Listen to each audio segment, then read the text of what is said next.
One of the significant phenomena in the last number of years has been the growth of the whole fake news agenda that has matriculated into media today and has absorbed much of our focus around our thinking of what's going on in our culture. And of course, many of us attribute it to the rise of the digital media that has democratized the ability for ordinary people such as myself to be able to share our opinions far and wide on these digital media platforms. Talk to us a little bit about the reality that fake news goes a lot further than being driven by just the technological changes that have taken place in the last number of years. One of the great shocks in my adult life has been, as a political philosophy student ardently over the years, is that Nietzsche and the will to power ended up being the voice with the loudest sound in the modern culture. When I completed my formal studies of philosophy, political philosophy, Nietzsche was pretty well written off as, a man who died in insanity. One of his most famous quotes was that life is full of pain and endless becoming. And we wrote him off. At that point, existentialism and Marxism were trying to find some kind of a marriage, and when they didn't, those of us that were really into philosophy realized that the West was dead. It was finished with anything that was seemingly on the horizon. And for me to re-engage my mentor, who at a distance was a mentor, but had a tremendous impact on me, and I'd studied with him, Sheldon Wolin, in his magnificent treatise on political theory, ended up with several chapters that he did to add to the initial publication, all on Nietzsche. And I could not imagine, how did Nietzsche reappear in general philosophy when 40 years ago, 50 years ago, when I left the formal study of all this stuff, he was passed by. And that's a long answer to this. It's the quest for power. There is a demand for power right now, or at least a release of the will to power that is, I think, unique to history. And it's probably because, as you began to comment, that technology has allowed your voice and my voice to go to anybody and everybody in the world that is connected to the web, and giving everybody a sense of that global power is feeding this quest for what Nietzsche called the will to power, which he basically saying was the basic driving urge and energy of human life. Right. And now that we've got millions empowered through the web and using that power, attempting to use that power, power is the drink that the whole world is drunk on right now. Yeah. And that has given us fake news. That's right. And of course, it's the recognition that, in a sense, the agenda is to dethrone the power of the mainstream media, which is also drunk in power, and is also peddling its own narrative. And in that sense, and of course, one could recognize and argue there's always going to be kernels of truth in the mainstream media, and there's always going to be kernels of truth in the alternative media. It's not that one or the other is totally right and the other is totally wrong.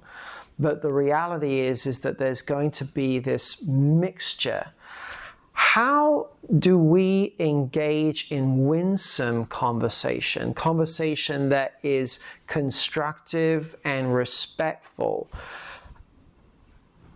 in a way that is not determined because we are only feeding on one source of information, whether it's the mainstream media, whether it's alternative news, which then tends to govern how we think and how we approach those conversations, which I think can really undermine our ability to be winsome and engaging and actually have productive, useful answers.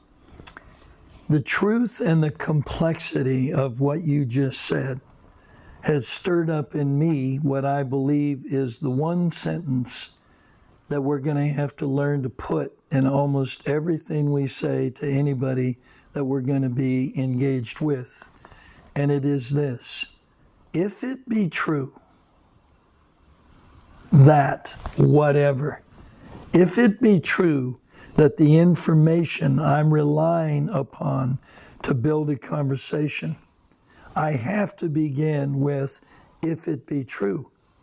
And that domesticates, as it were, the conversation, where I am not asserting that it is absolutely true.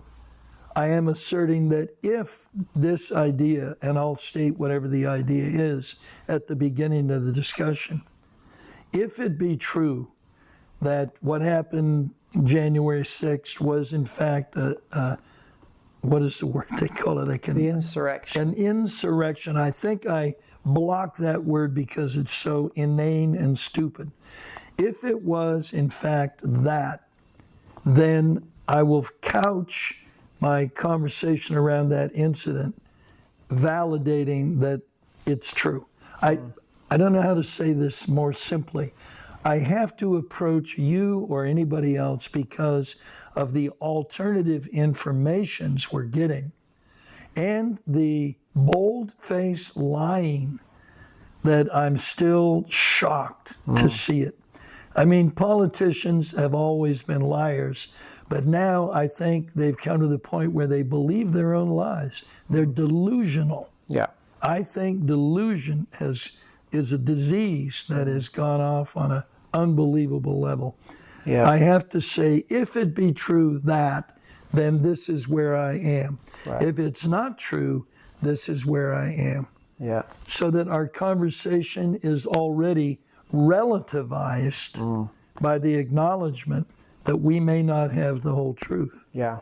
And if we don't approach it that way, we're never going to have any conversation that at least is analyzing things based on more than one possibility that's built into the beginning of the conversation.